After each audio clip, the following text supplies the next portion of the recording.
नरेंद्र मोदी की जीत पे Donald Trump ने सवाल खड़ा कर दिया है। जी हां, ये अलग बात है कि भारत देश की मीडिया के टीवी स्क्रीन से डोनाल्ड ट्रंप की इस प्रतिक्रिया को जगह नहीं दी गई।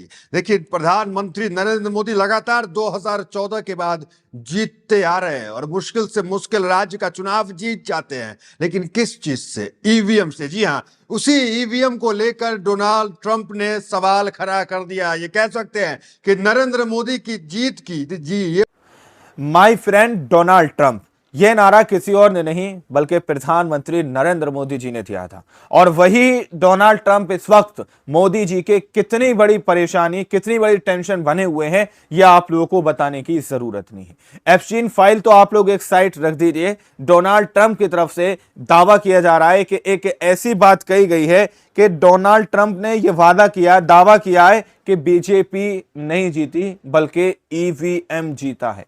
यानी कि अमेरिका के अंदर जिस चीज को इजाद किया गया ईवीएम को लेकर, यह बात कही जा रही है इंडिया के अंदर कि मोदी जी नहीं जीते हैं, ईवीएम जीता है। तो क्या अब सरकार पूरी तरीके से गिर जाएगी? सुप्रीम कोर्ट का इसके अंदर क्या हस्तक्षेप किया गया है और क्या बड़ा खुलासा हुआ है चुनाव को लेकर, जिस तरीके से विपक्ष बार बार यह कहता है कि भाई ईवीएम के जरिए से सरकारें बनाई जा रही हैं, अब तो डोनाल्ड ट्रंप ने भी कह दी। हमारे साथ वरिष्ठ पत्रकार मौजूद हैं, दानिश अंसार, आप उनकी इस रिपोर्ट को देखिए। नरेंद्र मोदी की जीत पे डोनाल्ड ट्रंप ने सवाल खड़ा कर दिया है। जी हां, ये अलग बात है कि भारत देश की मीडिया के टीवी स्क्रीन से डोनाल्ड ट्रंप की इस प्रतिक्रिया को जगह नहीं दी गई। देखिए, प्रधानमंत्री नरेंद्र मोदी लगातार 2014 के बाद जीतते आ रहे हैं और मुश्किल से मुश्किल राज्य का चुनाव जीत जाते हैं, लेकिन किस चीज से? ईवीएम से। जी हां, उसी ईवीएम को लेकर डोनाल्ड ट्रंप ने सवाल खड़ा कर दिया। ये कह सकते हैं कि नरेंद्र मोदी की जीत की जी ये वाली जीत, इस जीत पे सवाल खड़ा कर दिया है डोनाल्ड ट्रंप ने, लेकिन भारत की मीडिया इसे नहीं दिखा रही है। हम आपको दिखाते हैं। सबसे पहले सुनवाते हैं डोनाल्ड ट्रंप क्या कुछ कह रहे हैं, वो सुनिए, और उसके बाद आते हैं एलन मस्क पे और जानकारी आपको ईवीएम को लेकर के देते हैं कि किस किस देश में ईवीएम बैन है, ईवीएम से चुनाव नहीं होता है, ईवीएम को असंवैधानिक करार दिया गया है, लेकिन भारत में ईवीएम से चुनाव होता है। भारत में ईवीएम से झंडे गाड़े जाते हैं और इस तरह का इमोजी निकाल करके दिखाए जाते हैं कि देखो हम जीत गए। इस ईवीएम को लेकर इतना विरोध है भारत के अंदर, चीफ जस्टिस से लेकर के हमने देखा वकील तक इसको लेकर लगातार प्रेस कॉन्फ्रेंस करते रहे, आंदोलन करते रहे, लेकिन अब तक भारत में ईवीएम बैन नहीं हुआ। सुनिए सबसे पहले क्या कह रहे हैं डोनाल्ड ट्रंप, फिर आते हैं उसके बाद एलन मस्क पे और कहां कहां ईवीएम को लेकर क्या कुछ खबरें आ रही है वो बताते हैं। सुनिए ट्रंप को। I did ask Elon because he knows more about computers than anybody. And I said, what do you think of the voting system? He said, computers are not meant for voting. It's just not a good, it's too many transactions taking place too quickly.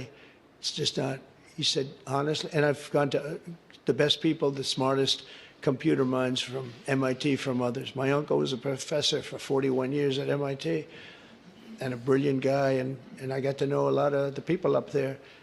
And they will tell you that the most secure way that you can secure the election, and probably the fastest way, because there can be very little hanky-panky, is paper ballots. Can you देखा आपने Donald Trump ने क्या कहा है, उन्होंने Elon Musk को भी coat किया। देखिए, आप आज की डेट में आप ये तो मानेंगे कि अगर सबसे बड़े कोई टेक्नोक्रेट है तो वो एलन मस्क है, जो टेक्नोलॉजी को समझ सकता है। बड़ा खेल, क्योंकि पहली बार ऐसा हुआ कि कोई रॉकेट स्पेस में गया और सही सलामत वापस भी उसकी लैंडिंग कोई करा पाया, तो सिर्फ एकमात्र नाम है एलन मस्क का।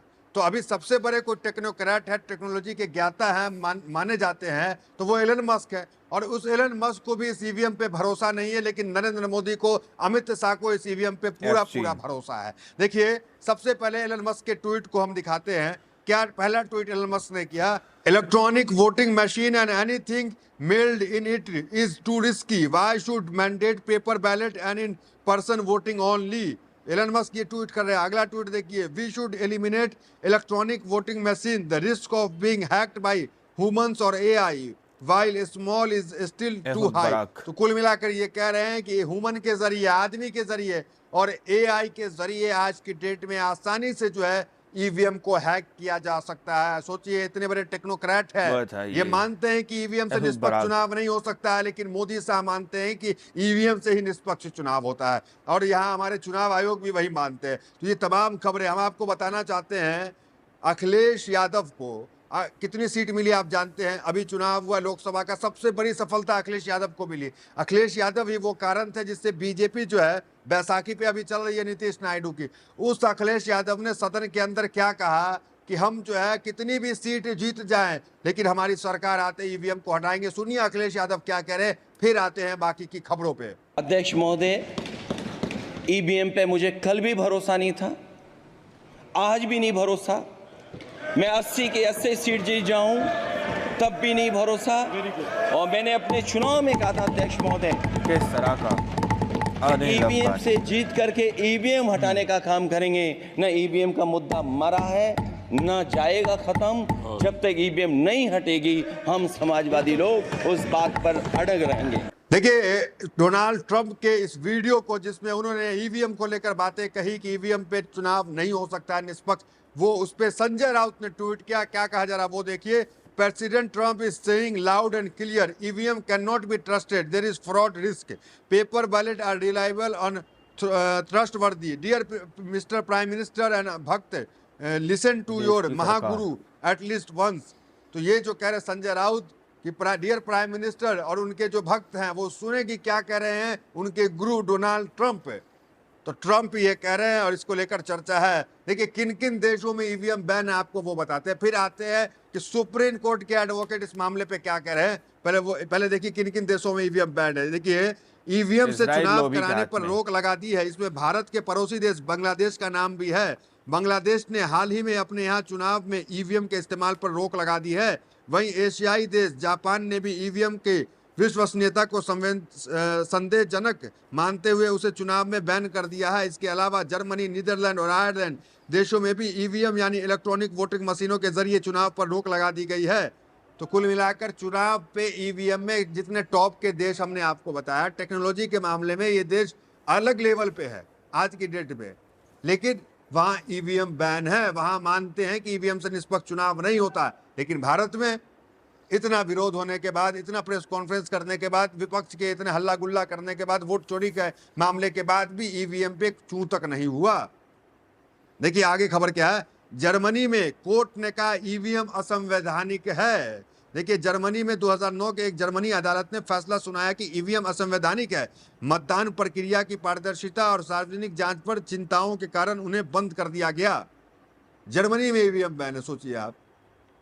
तो क्या जिस तरीके से तमाम देश में ईवीएम बैन है, क्या भारत में ईवीएम बैन नहीं होना चाहिए? कमेंट करके आप जरूर बताइएगा कि क्या भारत में भी ईवीएम बैन होना चाहिए। देखिए जिस डोनाल्ड ट्रंप ने अगर प्रधानमंत्री को मित्र कह दे, प्रधानमंत्री को अपना कह दे, तो उसकी खूब चर्चा होती है कि भारत का डंका बज गया, पीएम का डंका बज गया। लेकिन आज इसको लेकर किसी टीवी स्क्रीन पे चर्चा आप नहीं देखेंगे कि ईवीएम पे सवाल उठाया, मोदी की जीत पे सवाल ट्रंप ने उठाया, इसको लेकर कहीं चर्चा आप नहीं देखेंगे। देखिए जर्मनी में जो है असंवैधानिक करार देके बैन कर दिया। आगे देखिए नीदरलैंड में आलोचना के बाद ईवीएम पर बैन लगा। रिपोर्ट में कहा गया कि उनमें छेड़छाड़ संभव है। नीदरलैंड में आयरलैंड और इटली ने भी इसे जो है अविश्वसनीय माना। तो ये जो है लगातार चल रहा है कि तमाम देश में जब बैन है तो भारत में क्यों नहीं भाई। देखिए एलन मस्क बोले ईवीएम से चुनाव में धांधली होती है, रिपब्लिक पार्टी की हार के लिए जिम्मेदार बताया। तो ये जो है ईवीएम से जो है वो गलत डेटा आता है, एलन मस्क भी ये मानते हैं। देखिए तमाम हेडलाइंस देख सकते हैं। ईवीएम हो सकता है, मस्क ने फिर मचाया बवाल। न्यूज़ 24 एलन मस्क का आरोप ईवीएम से चुनाव में धांधली। तो दुनिया के सबसे बड़े अमीर लोगों में से एक और स्पेस एक्स के सीईओ एलन मस्क ने ईवीएम को लेकर एक बड़ा बयान दिया। उन्होंने अपने पोस्ट में कहा कि ईवीएम यानी इलेक्ट्रॉनिक वोटिंग मशीन को हटा देना चाहिए। उन्होंने कहा कि यह इंसान या एआई के द्वारा हैक किया जा सकता है। तो ये तमाम चीज़ें चलिए आप सोचिए। अगर आपको एक कहानी बताते हैं वहाँ का, आज से कुछ समय पहले जो है एक चुनाव हुआ पंजाब के अंदर। पंजाब के एक गाँव में, पूरे गाँव में वोटिंग हुई बैलेट पेपर से। निकाय चुनाव में बैलेट पेपर से वोटिंग हुई तो पूरे गांव में भाजपा को महज एक वोट मिला है। महज एक वोट मिला है भाजपा को पूरे गांव में। सोचिए आप, सुनिए एक बराक एक्टिविस्ट है वो क्या कह रहे हैं, जरा सुनिए उनको। Rebel Sadanand. Chief electoral officer Gyanesh Kumar ji, CEO election department Gyanesh Kumar ji, ये वीडियो आपके लिए। आप तो हर जगह चुनाव कर रहे हैं, एसआईआर की प्रक्रिया भी कर रहे हैं। अभी पंजाब में नगर निगम का चुनाव हुआ तो पंजाब के एक गांव में वोट पड़ी। मेरी बात सुनना अच्छे से। लेकिन इस बार ईवीएम का वोट नहीं था, इस बार वोट था बैलेट पेपर से। तो ज्ञानेश कुमार जी मुंह मीठा करा देते हैं आपकी, पूरे गांव में बीजेपी को केवल 1 वोट मिला है। बैलेट पेपर की ताकत देखिए, पूरे गांव से बीजेपी को 1 टिकट मिली है।